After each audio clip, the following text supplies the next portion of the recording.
David, tell us, can they be avoided? Well, strikes can always be avoided if people are prepared to negotiate. Nobody wants strikes, not unions, not employers, not the capital markets. But in that case, you've got to sit down and talk.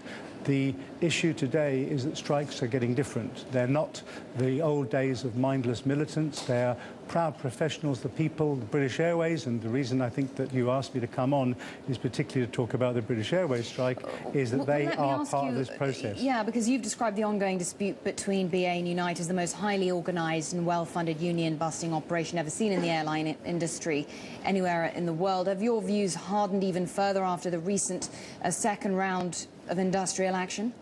Well, as far as we're concerned, there's no doubt that the cabin crew in British Airways are one of the strongest union groups in the world, and they are the principal target for any manager who wants to weaken or destroy the trade union movement. And that's something which is just as important for unions in other countries as it is for unions in Britain, because if one union goes down, there are lots of other unions working behind the scenes to see the same thing happen to them. Okay, but what do you make of the argument that really there are a lot of airlines in many different countries that have been cost-cutting, that some of these measures are a necessity in the current economic environment?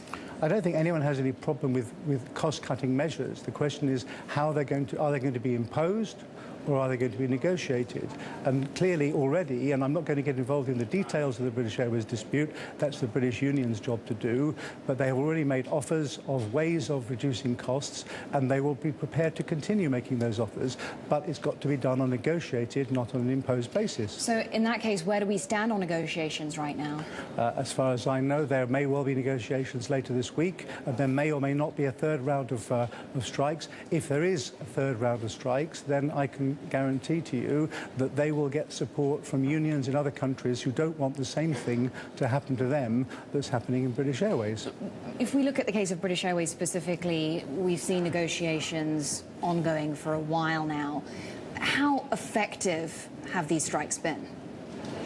Apart from causing a great deal of inconvenience, some may argue, for many airline passengers. I mean, the target for the strikes is British Airways management. It's the way in which British Airways is operated. It certainly isn't the passengers. The people, the cabin crew who are involved in this dispute are long-standing, very good, effective professional workers who like to take care of passengers. They do not want to disrupt passengers. But that's exactly what's happening. Yes, but what other choice do they have? Once upon a time, there were strikes going on all the time. These days, thanks to Mrs. Thatcher's laws, the strikes are much less common, but when they happen, they've got the strong support of the union membership behind them. That's what's happened here. There's been a ballot, and the huge majority of the workers concerned are supporting the strike, and that's why the strike will go on until there is a negotiated solution. So what do you make of the argument then that unions are, to some extent, holding companies to ransom? Oh, I mean, it's a question of a balance of power, and I would say that the balance of power today is much less than it was 20 years ago, but nevertheless, in the end, the strike is the last resort. It's not the first reaction, it's the last resort which unions have.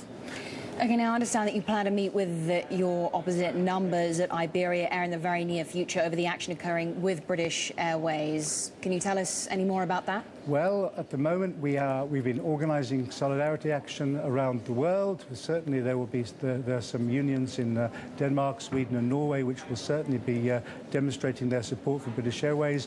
But there will be a meeting tomorrow, a high-level meeting between Unite, the union, and the unions UGT and Comisiones Obreras in Madrid to discuss the relationship between the British Airways strike and the Iberia-British Airways merger.